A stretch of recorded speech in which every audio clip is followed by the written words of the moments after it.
Have you ever felt your heart racing before saying hello?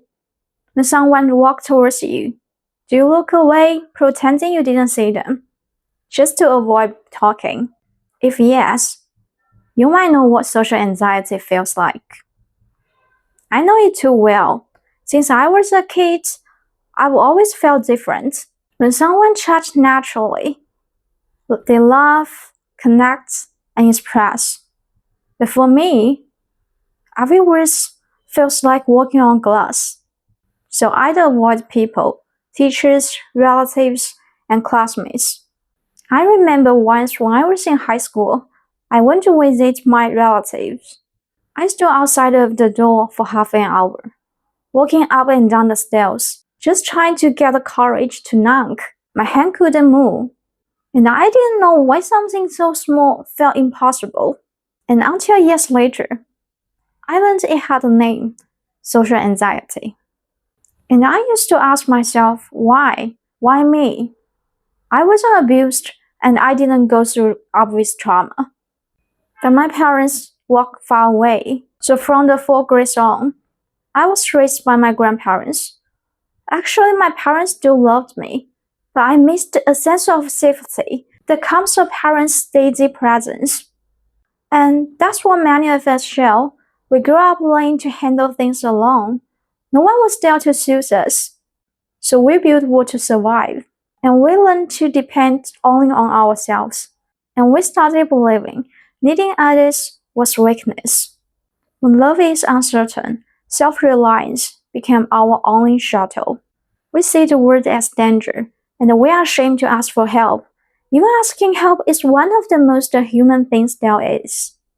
After all, no baby survived without being held. And here's a stranger part. The people with society often do great at work. When there is structure, goals, and clear expectations, we thrive, we are focused, and we even overdrive. But once the work ends and it's time for small talk, we shut down. We completely shut down. The spotlight feels unbearable. We start overthinking every word, reading every tiny reaction. On the outside, we look calm. Inside, it's an emotional earthquake. Our silence isn't emptiness.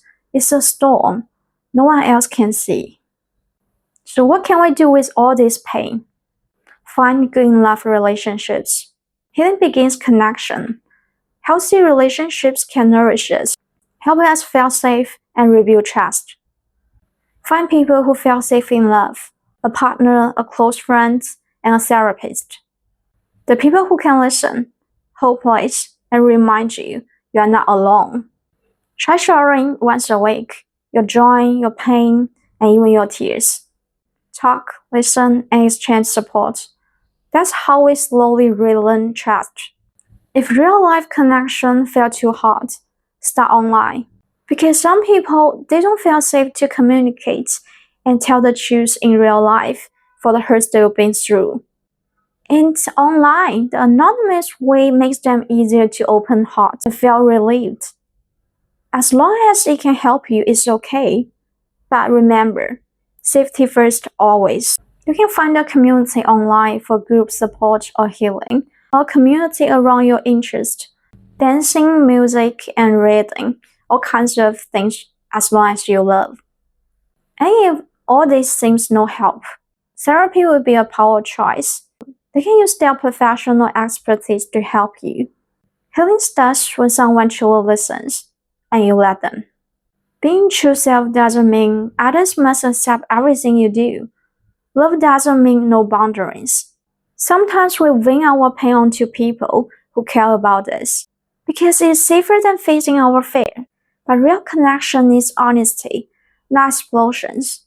Even in close relationships, love isn't unconditional. There will be conflicts, disappointments, and misunderstanding.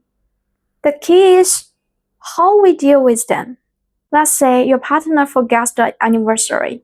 What would you do? Do you get angry right away? Or stay silent and let them guess what's wrong? Or do you brace? Tell them directly you are hurt and why they forget, and talk about how to make it right. Is there any way to make it right? Maturity is not absence of anger. It's knowing how to express it with love. Be your own mother, be your own father, and rebuild confidence, compassion, and protection. If you are your own parents, what would you say to yourself? You may say, I'm so happy you come into this world. You don't need to be perfect. I will always love you for who you are. And you will never be alone. I'm so proud of you. And if something bad happened to you, what would you tell her? You would tell her, it's okay. It's not your problem. No one can use that to hurt you. I'll always be your side and always protect you. The love, support, companion you didn't have before, I will give it all to you. The love you never received, you can give yourself now. Because only when your inner child finally felt safe, then you will realize the world isn't as scary as you once felt. Books can be great companions too. They hold warmth and wisdom. Reading helps you understand and see yourself. And sometimes it's where peace begins. I read almost every day psychology, literature, the stories of growth, and all kinds of books. It brings me knowledge and peace. And if you want to try, start with 2 pages a day, and that's all you need to open a new door. And I think you might fall in love with it. Honey, if you have social anxiety, please remember, you are not broken. You are just simply learning to feel safe again. Growth takes time, healing takes gentleness. We don't born overnight. But with patience, love, and compassion, we do born one day. And that's all for today. Good day and good night. Kiss here. Bye.